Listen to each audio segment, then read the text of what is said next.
Have you ever stopped to think about how one of the most outrageous dreams in Pi Network's history, a valuation of $314,159 per Pi, managed to evolve from a viral vision to a widespread controversy? It's a number that sounds absurd on the surface, and yet it gained traction so quickly that it became a foundational belief for many early adopters. What's fascinating is that this dream, although economically implausible, ended up having a very real influence on the growth, communication, and even the strategic direction of the entire Pi ecosystem. It wasn't just a fantasy, it became a movement. And today, we're going to talk about how that movement began, how it grew, how it got out of hand, and more importantly, what we should be focusing on now if we want to build lasting value for the Pi network. So here's a question to get you thinking. Could Pi still hit a life-changing valuation in the future, maybe $100, $300, or more? If the community focuses on real-world use, transparency, and development instead of hype? Let me know in the comments. And while you're there, write Pi Network to the moon followed by your country, so we can see how global this movement really is. Before we go further, make sure you check out my previous videos on the Pi Network mainnet launch, KYC bottlenecks, and ongoing updates. All the links are in the description. And if you haven't already, like this video, share it with fellow pioneers, and subscribe for regular updates. We've got a lot to talk about. Quick disclaimer before we dive in, this video is meant for educational and entertainment purposes only. Nothing here should be taken as financial advice. Now let's talk about how this all began. Back in the earlier phases of Pi's growth, the project was gaining momentum fast. Millions of people around the world were joining the app, mining Pi, and speculating about its future. Somewhere in this energetic, hopeful environment, a group of dedicated users began promoting the idea that Pi would eventually be worth exactly $314,159 per coin, a number inspired by the mathematical constant pi symbol. To them, this wasn't just a random guess. It was symbolic, poetic, and represented the magnitude of the vision they had for this currency. Interestingly, this dream didn't originate from financial analysts or blockchain insiders. It came from the community itself.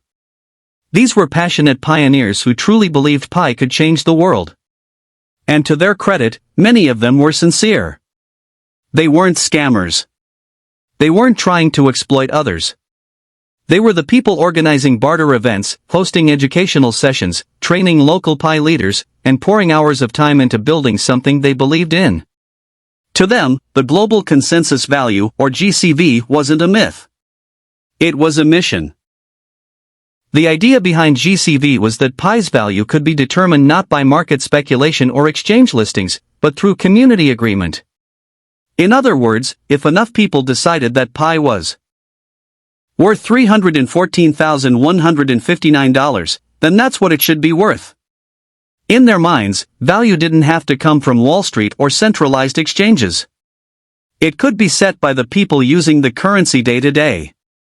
But as this belief spread, it created tension between dream and reality, between hope and economics.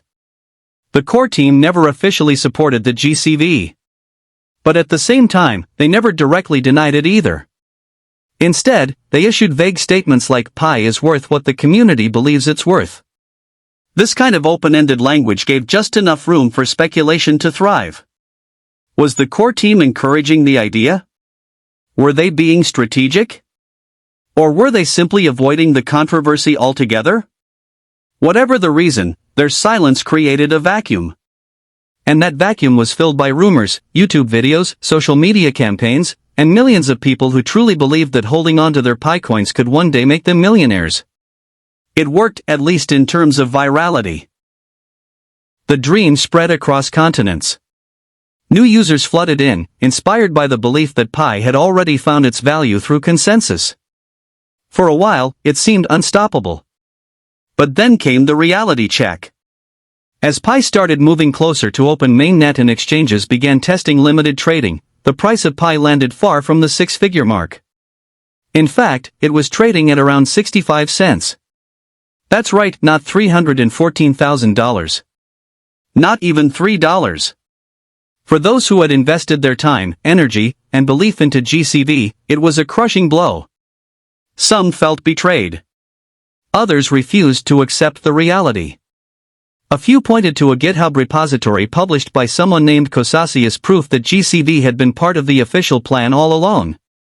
But a deeper look revealed that the code was mostly recycled from unrelated projects and bore no official connection to the core team. It was more of a fan project than legitimate proof. Still, many GCV believers continued to argue that the community should be able to set the price. But this belief overlooked one critical fact: the Pi core team controls the vast majority of the coin supply. Most Pi isn't even in circulation yet. And when a small group holds most of the tokens, it's impossible for the community alone to dictate price, no matter how united their belief. The barter economy that popped up in 2021 and 2022 was often used as evidence that GCV was working. People pointed to trades for groceries, clothes, and services. And yes, many pioneers did start using Pi in creative ways. But the truth is, most of these trades were symbolic. A bag of rice. A used book. A phone case. These were not high-value, real estate-level transactions. In fact, one example showed someone paying 0.135 Pi for a low-cost item, while the network fee itself was 0.01 Pi. If you apply GCV logic to that, the fee alone would be over $3,000 to buy a $3 product. That's not sustainable. That's not a real economy. Let's put it into perspective. If Pi were truly worth $314,159 and there were, say, 230 million Pi coins in circulation, the market cap would be over $72 trillion.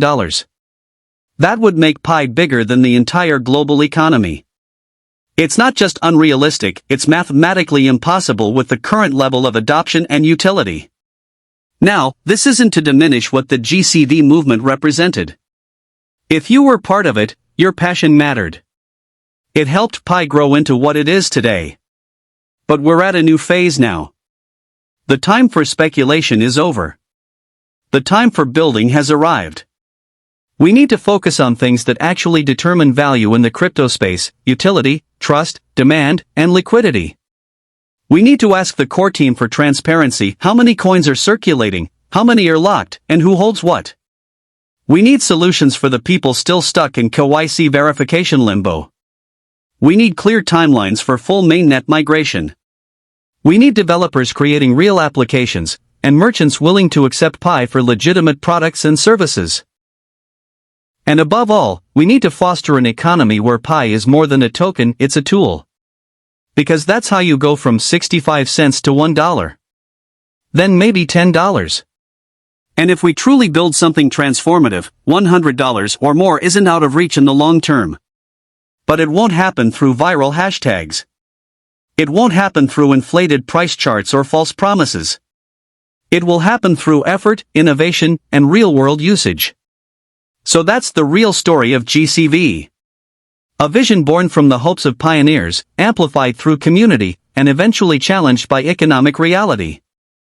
But it's not a failure. It's a turning point. If you found value in this breakdown, hit that like button and share this video with other Pi enthusiasts. Make sure you're subscribed for more updates on Pi Network's roadmap, migration news, and long-term value potential. And now, I want to hear from you. What do you think is a realistic price for Pi in the next 12 months? Share your prediction in the comments, and if you've got your own GCV story, whether you believed it, questioned it, or watched it unfold, I'd love to hear your perspective. Thanks for watching. Stay grounded, stay sharp, and as always, keep pioneering forward. I'll see you in the next video.